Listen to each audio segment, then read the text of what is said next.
بسم اللہ الرحمن الرحیم۔ فرعون ان قابل ذکر لوگوں میں سے ایک ہے کہ جن کو اللہ پاک نے رہتی دنیا تک کے لیے عبرت کا نشان بنایا ہوا ہے۔ ناظرین، 3000 سال تک مصر پر کل 33 فرعونوں نے حکومت کی ہے۔ یہ یاد رہے کہ قبطیوں کے ہر بادشاہ کا لقب فرعون ہوا کرتا تھا۔ ہر فرعون کی حکومت کا دور تقریباً 100 سال رہا ہے، لیکن آج ہم جس فرعون، اس کی بیٹی اور باندی کا ذکر کرنے والے ہیں، وہ مصر کا آخری فرعون تھا، جو حضرت موسیٰ علیہ السلام کا پیچھا کرتے کرتے پانی میں غرق ہو گیا تھا۔ اس کے ڈوبتے ہی بنی اسرائیلیوں کو فرعونوں سے نجات بھی ملی۔ فرعون ہیرے جواہرات، سونے چاندی اور خزانے جمع کرنے کا شوقین تھا۔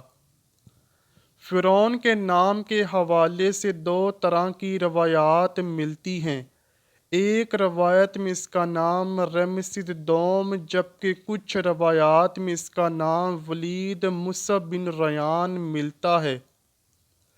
زیادہ تر روایات اور مفسرین اس بات کے قائل ہیں کہ حضرت موسیٰ علیہ السلام کے زمانے کے فرعون کا نام رمسیس دوم ہی تھا۔ فرعون ایک عیاش پرست، ظالم و متکبر بادشاہ تھا، جس کے صرف خدمت گاروں کی تعداد 12,000 تھی۔ دنیا کا کوئی بھی ایسا ظلم نہیں کہ جسے فرعون سے نسبت نہ ہو۔ لوگوں کو مجبوراً اپنی عبادت کرنے پر راضی کر رکھا تھا۔ جو فرعون کو سجدہ کرنے اور خدا ماننے سے انکار کرتا، اس کو اس کے خاندان سمیت قتل کر دیا جاتا۔ آہستہ آہستہ مصر کے لوگوں کا یہ عقیدہ بن گیا کہ فرعون ہی ہوا، پانی اور آگ پر قادر ہے، کیونکہ آتش پرستوں کی عید والے دن جب دریائے نیل ٹھاٹھیں مارتا تو فرعون کی طرف سے یہ مشہور کیا جاتا کہ فرعون نے دریائے نیل کو مصریوں کے لیے پرجوش کر دیا ہے۔ فرعون نے حضرت آسیہ سے اپنی بادشاہت کے زور پر شادی کی۔ آپ کو یہ بتاتے چلیں کہ فرعون اور حضرت آسیہ کی ایک لے پالک بیٹی تھی، جس سے دونوں بے حد پیار کرتے تھے۔ کہا جاتا ہے کہ فرعون کی وہ بیٹی انتہائی خوبصورت تھی، جس کی خدمت میں 4000 کنیزیں بیک وقت رہتی تھیں۔ فرعون اپنی بادشاہت میں اگر کسی کا عمل دخل برداشت کرتا تھا تو وہ صرف اس کی بیٹی ہی تھی، یعنی اس کی بیٹی کا محل میں سب سے زیادہ اثر و رسوخ تھا۔ فرعون کی ایک خاص باندی جس کا نام مشاطہ تھا، فرعون نے اسے اپنی بیٹی کی خدمت اور دیکھ بھال کے لیے مقرر کیا ہوا تھا۔ مشاطہ بے حد نفیس اور حد درجہ با اخلاق تھی کہ وہ بہت جلد فرعون کی بیٹی کی سب سے خاص کنیز بن گئی۔ چند مہینوں میں مشاطہ کو فرعون کی بیٹی کی خلوت گاہ میں بھی داخل ہونے کی اجازت مل گئی۔ ناظرین، یہ یاد رہے آج کا واقعہ حضور نبی کریم صلی اللہ علیہ وآلہ وسلم کی حدیث پاک کی روح سے پیش کیا جا رہا ہے۔ فرعون کی بیٹی کو باندی مشاطہ سے خاص الفت ہو گئی۔ جب حضرت موسیٰ علیہ السلام نے اعلان نبوت کیا اور دین برحق کی تبلیغ شروع کی تو فرعون اور حضرت موسیٰ علیہ السلام کے درمیان جنگی حالات پیدا ہو گئے۔ حضرت موسیٰ علیہ السلام اور ان کے چاہنے والوں کو فرعون روز نئی نئی اور دردناک اذیتیں دیتا۔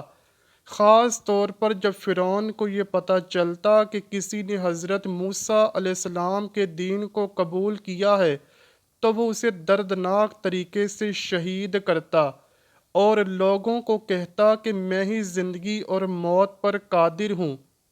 جس طرح فرعون کی بیوی حضرت آسیہ حضرت موسیٰ علیہ السلام پر ایمان لے آئی تھی، اسی طرح فرعون کی بیٹی کی باندی مشاطہ بھی ایمان لے آئی تھی، لیکن ان کو حضرت موسیٰ علیہ السلام نے اپنے ایمان کے اظہار سے منع فرما دیا تھا۔ مشاطہ نے دل سے حضرت موسیٰ علیہ السلام کے دین کو قبول کیا اور عبادت الہی چھپ کر کیا کرتی۔ مشاطہ کا یہ معمول تھا کہ جیسے فرعون کی بیٹی سو جاتی تو وہ اللہ کے حضور کھڑی ہو جاتی اور ساری ساری رات عبادت میں گزار دیتی۔ حضرت عبداللہ بن عباس رضی اللہ تعالیٰ عنہ سے روایت ہے کہ نبی کریم صلی اللہ علیہ وآلہ وسلم فرماتے ہیں کہ اسرا کی رات ایک مقام سے مجھے نہایت ہی اعلیٰ خوشبو کی مہک آنے لگی۔ میں نے کہا اے جبرائیل، یہ کیسی اچھی خوشبو ہے؟ تو انہوں نے جواب دیا، یہ فرعون کی بیٹی کی کنگھی کرنے والی خادمہ اور اس کی اولاد کی ہے۔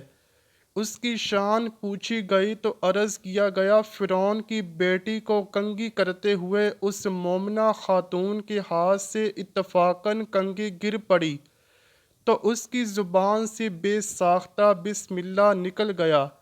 فرعون کی بیٹی نے کہا، اللہ تو میرا باپ ہے۔ اس خادمہ نے جواب دیا، نہیں، میرا اور تیرے باپ کا پروردگار اللہ ہے۔ فرعون کی بیٹی نے کہا، میں اس کی خبر اپنے باپ کو دوں گی۔ تو اس نے کہا کہ اس میں کوئی حرج نہیں۔ پس اس نے اپنے باپ کو ساری بات سنائی۔ فرعون نے اپنی بیٹی کی خادمہ مشاطہ کو طلب فرمایا اور اس سے پوچھا، کیا تم میرے علاوہ کسی اور خدا پر یقین رکھتی ہو؟ مشاطہ کہنے لگی، ہاں، میرا اور تمہارا اور اس پوری کائنات کا پروردگار اللہ پاک ہے۔ فرعون کہنے لگا، یعنی تم حضرت موسیٰ علیہ السلام پر ایمان لے آئی ہو؟ مشاطہ کہنے لگی، بے شک وہ اللہ کے رسول اور ہماری رہبری کے لیے چنے گئے ہیں۔ بس فرعون کا یہ سننا تھا کہ وہ غصے سے آگ بگولا ہو گیا۔ اس نے بڑے دربار میں حکم دیا، اس عورت اور اس کے تینوں بیٹیوں کو تانبے کی گائے میں جلایا جائے گا۔ یہ حکم سننا تھا کہ فرعون کی بیٹی، جس کو اس باندی سے خصوصی لگاؤ تھا، وہ کہنے لگی، اس عورت کو پہلے میں خود سزا دوں گی جس نے میرے باپ کی تذلیل کی ہے۔ سپاہی کو حکم ہوا کہ مشاطہ کو باندھ کر فرعون کی بیٹی کی خلوت گاہ میں چھوڑ دیا جائے، اور پھر یہاں سے مشاطہ کا امتحان شروع ہوتا ہے۔ روایت ہے کہ چونکہ مشاطہ فرعون کی بیٹی کو کنگھی کیا کرتی تھی، تو ایک لوہے کی کنگھی منگوا کر فرعون کی بیٹی نے مشاطہ کو برہنہ کر کے ان کے جسم کو لوہے کی کنگھی سے چھیل دیا۔ جب ان کا جسم نڈال ہو گیا تو فرعون کا دربار سجایا گیا۔ فرعون نے حکم دیا، پہلے اس کی دونوں بیٹیوں کو تانبے کی گائے میں رکھ کر نیچے سے آگ لگا دی جائے۔ چنانچہ کھلی کچہری میں یہ سزا سب کے سامنے شروع ہوئی تاکہ لوگ اس سے عبرت حاصل کریں۔ مشاطہ کے سامنے اس کی دو بیٹیوں نے اس تپتی ہوئی گائے میں جان دے دی، لیکن مشاطہ صبر کا پہاڑ بن کر کھڑی رہی اور اللہ کو یاد کرتی رہی۔ فرعون چاہتا تھا کہ یہ عورت سب کے سامنے مجھ سے زندگی کی بھیک مانگے، لیکن ایسا نہ ہوا۔ اگلے دن دوبارہ محفل سجائی گئی اور اب کی بار فرعون نے حکم دیا کہ مشاطہ کے دودھ پیتے بچے کو بھی تانبے کی گائے میں رکھ کر نیچے سے آگ لگائی جائے۔ اللہ اکبر!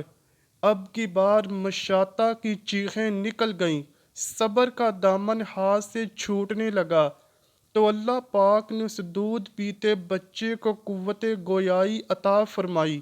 وہ بچہ بولا، اے میری والدہ، افسوس نہ کریں، بلکہ ان لوگوں کو مجھے آگ میں ڈالنے دیں، کیونکہ دنیا کا عذاب آخرت کے عذاب سے بہت ہلکا ہے۔ تب مشاطہ نے ہمت کی اور بچہ بھی سپاہیوں کے حوالے کر دیا۔ سپاہیوں نے بچے کو تانبے کی گائے میں رکھ کر نیچے سے آگ جلا دی، اور سارا دربار یہ کرامت دیکھ کر حیران رہ گیا کہ اس بچے کی ایک بھی چیخ نہ نکلی۔ حیران ہو کر فرعون نے جب گائے کو کھولنے کا حکم دیا تو وہاں صرف ہڈیاں موجود تھیں۔ اب فرعون نے حکم دیا کہ اس باندی کو بھی اس گائے میں ڈال دیا جائے۔ یہ سننا تھا کہ مشاطہ کہنے لگی، میری تجھ سے ایک التجا ہے۔ یہ سننا تھا کہ فرعون خوش ہوا کہ ضرور مشاطہ ڈر گئی ہے اور اب اپنی زندگی کی بھیک مجھ سے مانگے گی، لیکن ایسا نہ ہوا۔ مشاطہ کہنے لگی، اتنے سال خدمت کا مجھے اتنا صلہ دے دینا کہ میری اور میرے بچوں کی ہڈیاں ایک ہی قبر میں دفن کر دینا۔ فرعون نے کہا، اچھا، تیرے کچھ حقوق ہمارے ذمے ہیں، اسی لیے یہ منظور ہے۔ اس کے بعد مشاطہ کو بھی تانبے کی تپتی گائے میں رکھ کر ڈھانپ دیا گیا۔ اندازہ کیجئے ناظرین، اس عورت کا کیا مقام ہوگا کہ جس کی قبر کی خوشبو نبی آخر الزماں حضرت محمد صلی اللہ علیہ وآلہ وسلم نے سونگھی، اور جس کی شان حضرت جبرائیل علیہ السلام نے بیان کی۔ ناظرین، جس عورت نے بھی اپنی عزت کو محفوظ رکھا، عصمت کو داغدار نہیں ہونے دیا اور اپنی آبرو کی حفاظت کی، تو یقیناً وہ عورت اللہ کی ولیہ ہے۔ اللہ کریم کے ہاں اس عورت کا اعلیٰ مقام ہے۔ میری بہنوں، اللہ پاک آپ سب کی عزت کی حفاظت فرمائے اور میرے تمام بھائیوں کو عورتوں کا احترام اور عزت کرنے کی توفیق عطا فرمائے۔ آمین یا رب العالمین۔ امید کرتا ہوں کہ آپ کو ویڈیو ضرور پسند آئی ہوگی۔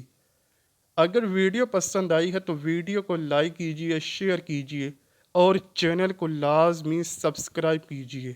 کمنٹ سیکشن میں اپنی رائے کا اظہار بھی ضرور کیجئے گا۔